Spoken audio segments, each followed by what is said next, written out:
You are listening to Making It in the Toy Industry, episode number 264.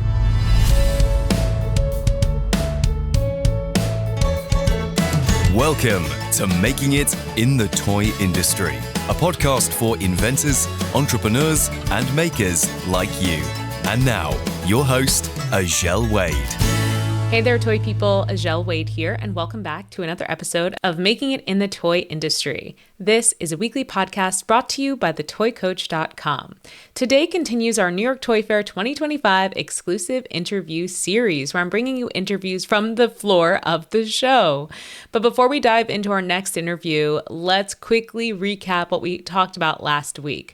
Last week, we had an interview with Lost Boys Entertainment, where they shared that their sales on Amazon and their own site and through distributors really varies by all of the products in their line. Some of their games sell best on some platforms, while other games sell best in person. So it's important that you diversify your distribution channels to give your ideal customer the best chance to find your products. Another thing we learned is that Lost Boys Entertainment started small, with just an order of 500 units of one game, and they sold it on Amazon. They sold out immediately and then kept repeating that until they realized they had something big on their hands. That allowed them to have capital before they launched their product, so they didn't have to do massive pre-launches or take out loans to launch their product. If you missed any episode in our New York Toy Fair 2025 exclusive interview series, head over to thetoycoach.com/podcast to check them out. If you want to hear the episode I just mentioned with Lost Boy Entertainment,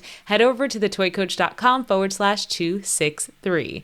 But for today's episode is an interview with the creator of Purryfuls, Katharine Burke. Now, Katharine is someone who may be just like you if you're one of the new entrepreneurs that listens to this podcast. Today's guest is someone who truly embodies that entrepreneurial spirit. Katharine Burke left behind a thriving tech career to follow her passion for toys. And at the time of this interview, she was about to debut her brand Purryfuls at New York Toy Fair. But what does it really take to go from an idea to a finished product and to actually get retailers to take notice? Well, we're going to be going behind the scenes of her journey, from the biggest challenges to the most rewarding moments. If you've ever dreamed of launching your own toy brand, this episode is for you, especially if you're currently working a 9-to-5. Let's dive into this interview with Katharine Burke. Hey there, toy people. Today we are meeting with an entrepreneur who truly embodies the spirit of taking the leap on your big ideas. My guest today is Katharine Burke, the inventor of Purryfuls. Today at New York Toy Fair, Katharine is premiering her brand to the toy industry. You just told me you launched about a month ago? I launched yesterday. Yesterday! Oh my, yesterday. Well, welcome. Thank you. How's the launch been so far? Bumpy, but pretty excellent, actually. Bumpy in what way? The website wasn't up yesterday? Oh, that's nothing. That's nothing at all. No. What do you need the website for so soon anyway? Okay, so it wasn't up yesterday. How do you think that affected things in your first day at the show? Probably not too much, to be honest. So my brand is actually about self-care, so I'm trying to follow my own attempts at self-care and actually just let it go and know that it'll get there and it'll work out all right. So before I ask you more about your brand, I do want to point out that you left a corporate career to pursue your toy dream. What was the corporate career?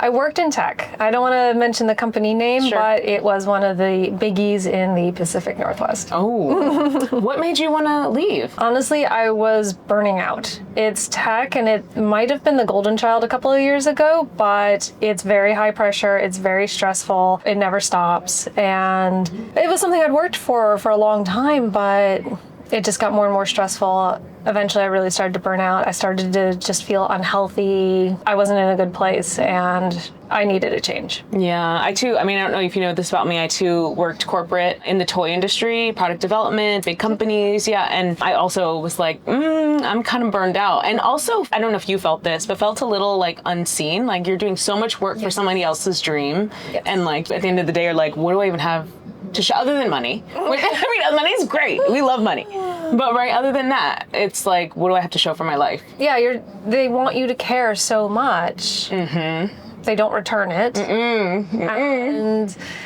care for what? Mm-hmm. Right. So what do you care about now? What's Purryfuls all about? Well, Purryfuls is my answer to that stress, honestly. Okay. So I was having rough day. I was having a string of rough days. I just wanted to cuddle with my cat on the couch. So I came home, I flopped, and I was like, come here, cat. And she wasn't having it. She was not having it. She's like, I'm not in the mood. Cats are like that sometimes. She's normally cuddly. She's the cuddliest thing, but she was not having it that day. Maybe she had a bad day that day. Maybe her sister got on her nerves.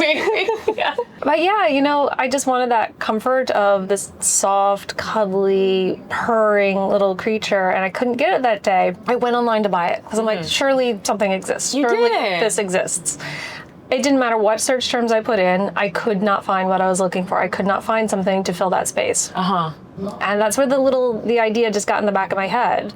What were you searching? I was searching every manner of purring and soft and heated and hot water bottle, and I'm like, cat, it didn't matter what I put in, it wasn't coming up.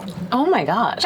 Okay, so I'm looking at the camera while you were talking about how you were researching it, because I tell my students in my Toy Creators Academy program to do this thing called a buy now search, which is exactly what you're describing. You search for it like you want to buy it, and if you can find it, then you probably need a new idea. But if you can't find it, you found a white space and an opportunity. So that's like, you started in the perfect way. And it is really surprising that that didn't exist. Yeah. So did you immediately think, I'm going to make it for myself? Or did you just think, that's weird, maybe I'm not looking right? I did think it was weird. I'm like, how does this not exist? Right, everything exists. I did not right. immediately think I need to go out and start a business. Okay. Because I was not an entrepreneurial person. Right. But it just, it stuck in the back of my head, and my mind kept coming around to it. And these were my last 3 months at work. I was unhappy, I was burned out, I was stressed out, and I had this idea percolating in the back of my head. And I finally called it quits, started the company next day. What? Okay, so first I was just like, I'm gonna do this. First steps, next day, what'd you do?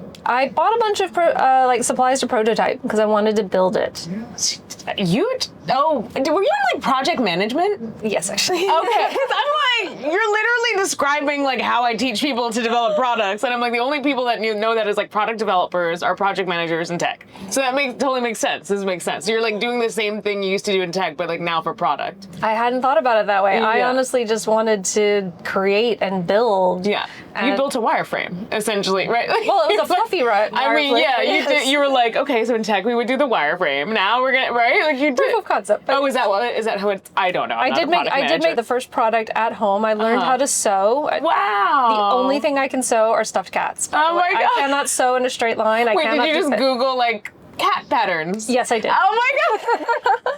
And I learned on those patterns. I'm like, I'm not going to waste my time learning something else. Yeah. That is so funny. So wait, the designs that you were doing then, how close is the final design to what you were doing the first days? Not at all. Not at all. So how did you change it? Well, first I learned how to sew. Okay. So I did that. And then because I started to, I was learning off of patterns, I'm like, okay, I start to understand, if you do the line this way or that way, it changes the shape of the 3 dimensions. So I literally just made cat body parts over and over and over and over again. Oh my. Loads of little heads floating around my apartment. I'm just imagining the movie montage that corporate girl quits her job in tech, stays at home, makes cat body parts. It's sounds creepier than it really is. Okay, good. I just made the body parts. I'd get the physical item and go, okay, I don't like that line. I'm going to change it, remake it. Yeah, it's really smart. Really great way of approaching business. You go. Okay. And next. I had to learn some circuitry and a little bit of basic coding. Just a little bit. How did you do that? I found a PDF textbook online and read it, and so. Wow, where did you go to school? This is someone who likes school, I think. I did enjoy this learning process. I hadn't learned anything in a while, really, so it was fun. Wow, that's so interesting. I went to UNC and UVA. Okay, wow. I'm a little bit like that, but you're hardcore. I'm a little, I taught myself how to play the piano and some sewing things, but I have tried to teach myself coding, and I have not gotten very far. It's tough, I'll give you that one. Yeah. That was tough. I only did the bare bones to get it to turn on. Wow. That was as much coding as I needed. So how far was that first sample when you felt comfortable to take the next step, and then what was that next step? It was actually pretty far. I got a good working model. I had the electronics outside of it. I wasn't going to put them inside. That was going to be too hard. Yeah. The physical body actually looks very similar now to what is up on the table in the showroom. That process allowed me to do two things. It allowed me to work through the burnout, which I really needed, and to build up the confidence to then take the next step, which was I found a prototyping and development company that would take my proof of concept and develop it into a version that could actually be manufactured. Because you use different techniques when for manufacturing versus home sewing. And if I hadn't have done those steps first and I'd talked to the prototyping company, I would have run screaming in the opposite direction because it was a lot. There's a lot of steps, there's a lot of expense, and it's a long process. I love this explanation because I often get people that come to me and they just have an idea and they don't want to do the hard work, and then they want to go to a prototyping company and they waste tens of thousands developing it with that company because they're a company. Like, you can't develop a product with them for like $1,000 to like a month or something. Like, no, but you did the hard work on your end. So then when you did go to them, you're like, I've already done all of the hard work. I just need you to now manufacture and take it to the next step. And then they probably would have wished I hadn't done that. But I'm sure. No, I'm sure because they would have made a lot more money. I'm like, so don't do that. If you can't prototype it, you have to find someone who can just prototype it before you go to a development company if you want to do it that way. And all honesty, I would recommend doing those pieces first because I gained a lot of understanding that was very useful in the prototyping process, but also it's mine. I made it. Somebody else didn't make it. Yes. I made this. Yes, and like you're controlling everything. When you go to these companies, also you're paying them and they're like, okay, you have 2 revisions, and now you're like, but I don't like this one, and now I only have 1 chance to change it, and you were able to do 1,000 body parts. And it took 1,000 body parts. Oh my gosh. So what does the cat do? What does a Purryful do? So a Purryful is a purring plush cat. Okay. It's about this big. Oh, they're huge! They are pretty big, actually. Oh my gosh. Because this is made for teens and adults. This is, so I might have based it on myself because it's this big. Is that how big your cat is? About that, yeah. It's about the length of my cat. It's all coming together. Yeah, you'll see where I was building something for myself. Yeah, no, that's like everybody else will like it. I was building something for myself. Yeah. So it's about this big.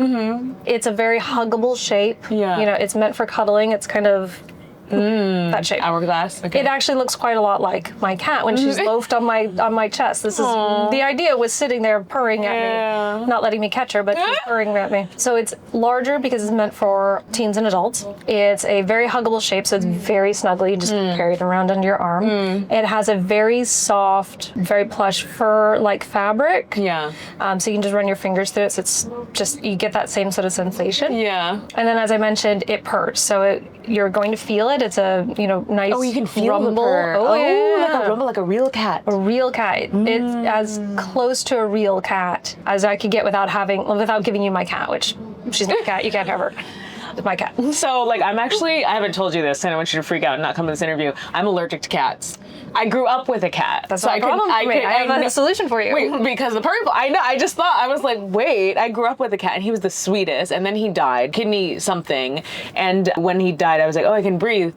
So I missed him. I was so sad, but I was like, oh, breathing is nice. Sort of important. So now I, do miss, though, like, a cat, and now I'm like, oh, when I need a... Well, this Purryful is for when you're at the dentist or on the plane or on the phone with the IRS for an hour. Oh my gosh, or on the phone with the insurance company. Yeah. All real life examples. And your cat, you either can't take your cat with you or they're not going to put up with you for an hour. You can't take your cat with you. You can't take your cat to a dentist. Like an emotional support plush. I mean, yeah, but like a cat, yeah, I love that. That's really funny. So is it warm too? It is not warm. It's not heated. Okay. Heated was a little too scary for my first product out the door. Fair. You need something for next year. Yeah, plus it's an idea for the future. Yeah, I am thinking about that. Yeah. I had to let that particular design feature go because it was just going to be too much. Yeah. But it purrs, so you are going to feel it. It's a nice, gentle rumble. This is not an irritating buzz. It's a nice, gentle rumble. If you close your eyes, it is pretty close to a real cat. Wow. You're also going to hear it, so it's got a speaker in it, so it's playing that purr. And then you can adjust the volume, depending on your personal preferences or wherever you happen to be. You can turn the motor off if you just want white noise. And it's got a sleep timer, so it starts off at a little bit lower volume, and it gently gets quieter until it switches off to help you go to sleep. How are buyers responding to this at the show? It's only been like a day and a half, but how are they responding to this so far? It's been a pretty good response. Yeah. I've been interviewed by a couple of people. An article came out this morning in Forbes. What? Congratulations! That's like my dream. Oh my God, that's amazing. It's kind of amazing for launch. Yeah. Oh my gosh. Were you like with other people in this article? Yeah, other people you've never heard of, like Mattel. Yeah. Oh my God, that's so great. Thank you. Maybe you'll be like nominated for a toady next year. People keep telling me about them, and I'm like, I'd rather just sell it, but No, sure. but that's like, it's like a key to like so much more sales because it's such a big award. You know, I gotta admit, I haven't really paid attention to that Yeah, side I mean, of you've been here anything. for 3 minutes. Like, it's a whole thing. But yes, apply for every award. You should, because it's different. It's different, and apparently you're already getting attention. Yes, the awards will get you more sales. What's the price point of Purryfuls? $59.99. A little bit of a discount for anybody who orders pre-order. One size. It's only the big size. It is only one size. big. I am the smallest of small businesses. I have one product. Right. No, that's perfect. To start, it's perfect. Okay. I want to talk a little bit about how it was using your skills from your tech job to apply to this business. What percentage of your skills do you think crossed over, and what were you like, oh, I have no idea what I'm doing. Why am I doing this? Ooh. 10% crossed over? 10%! And she's doing, I think it was more. But, why do you say that? Well, to begin with, when I started the company, I didn't want to do work that in any way resembled what I'd been doing previously. I was so burned out. I needed to do something different. What were you feeling? Every emotion there is. That's what I was feeling. It's hard to put it into words, but it was a physical feeling in my chest. It was a physical feeling, like that intensity of deciding to leave, because it was such a big jump into literal unknown. I was just like, I'm gonna go do something different. I mean, theoretically, I knew I could just go get another job if I really needed to, but making that decision to walk away was incredibly intense. It was a physical feeling of high blood pressure and anxiety, and that's like the best way I can describe it. So it's not for the faint of heart. Like, you're gonna go away part. Yeah, you're gonna go through a lot of emotions in your first always. Your first always. I was gonna give it a time period. I'm like, no, I'm not done yet. Oh no, I'm like 4 years in. It's calm, but it's still emotional. But okay, people often ask me this, so I'd love to hear your answer. Like what did you prepare in your life that made you comfortable to walk away? For myself, it was in COVID time, so we were all home, and I just ended up saving a lot of money from travel. And so when I saved that cushion, and then I had realized like, oh, there are other people in this world that want to work with me because everyone was online and they were discovering me more. I was like, okay, I could, take a massive pay cut, take one client, and then just see what I figure out. So that's what allowed me the freedom. But what was it for you that let you feel safe enough to try this, to trust yourself and know that if this doesn't work out, I could get a job, I'll be safe, I'll be okay? How did you prepare? To be honest, I didn't prepare. Oh, wow. I was already in pretty good shape, thankfully. I had paid off my student loans, which was the biggest one. Not doing that would have made things very difficult. Okay. Bring down your loans. I didn't have a car loan. I had been looking to buy a house. I'd been thinking about it. But I looked at that house and I said, if I buy that, it is going to take up all my time, all my money, and make all my decisions for me. And it wasn't what I really wanted at that moment. Interesting. So I had no debts to begin with. I was in pretty good shape. And because I'd been planning to buy a house, I had a huge stockpile of savings because it was going to be the down payment. So to be honest, I didn't prepare. I was actually in pretty good shape. You were prepared. Always be ready to leave. No. That's really So good. I would recommend, if you're going to make that jump, remove those things that make decisions for you, for your money, your debts, and kind of, it gives you the flexibility. It does. No, it's very true. The only way I could walk away from my job is because my expenses were below my means. That is exactly what I did as well. I didn't have a lot of expenses. I also didn't have a car note. I didn't have student loans anymore. Same thing. Yeah. So you feel, you're like, I don't actually need that much to live.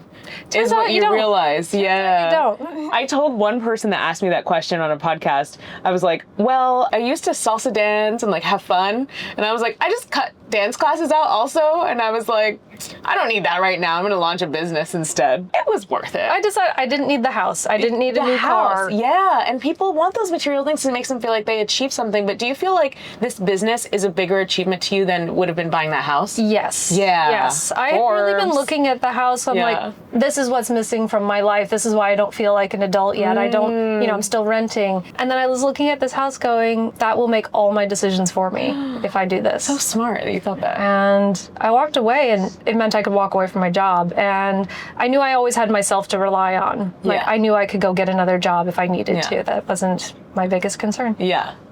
Okay, I want to wrap this up sadly. I'm really enjoying it. Okay, getting new retailers to pay attention to a brand new toy company is not easy. How did you get any attention? You're on day 2. So how you're actually getting orders already? Well, I'm not working with retailers, actually. Okay. I am selling this through my website. Direct to consumer? Direct to consumer. And what about the show? And the show is here more for the media and the attention that I can garner, and then to network and make connections and lay the foundations for what will hopefully be retail a few years down the line. What? No, you're getting to retail this year 100%. No, 100%. So like one of the things we were talking about in the podcast like recently is how right now demonstrable products are what's selling. So the Stitch puppet was something that won a Toady Award like last night or 2 nights ago.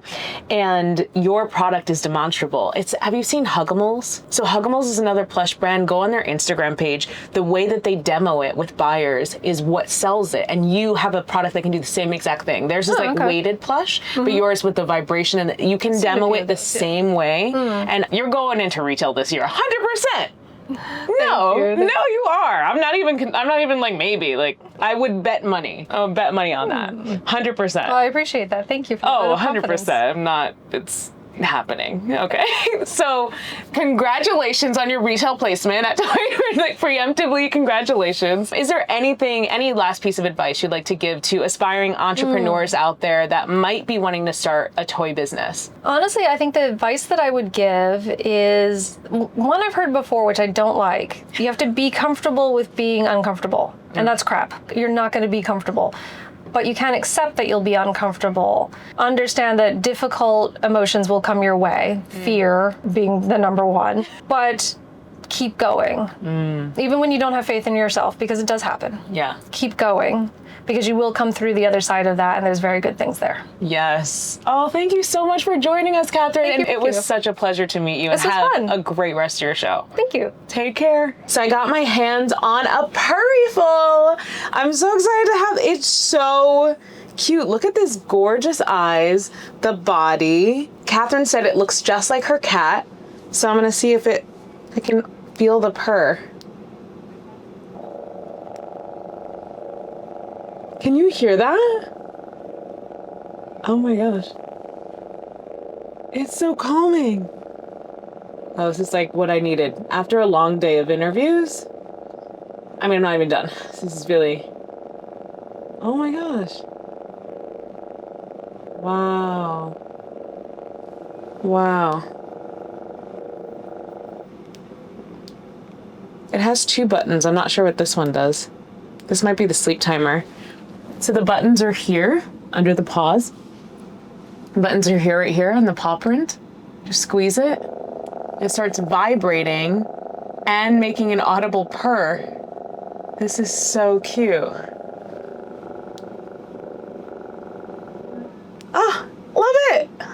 Well, there you have it, toy people. That was our interview with Katharine Burke. To close out this interview, I just want to say, Katharine, if you're listening to this episode, you are such an inspiration, not just because you made the leap from a 9-to-5 job to becoming a full-time entrepreneur, but because you did it with such precision. As you could see in my conversation with Katharine, she really went about the product development process, the research process, all in the right orders.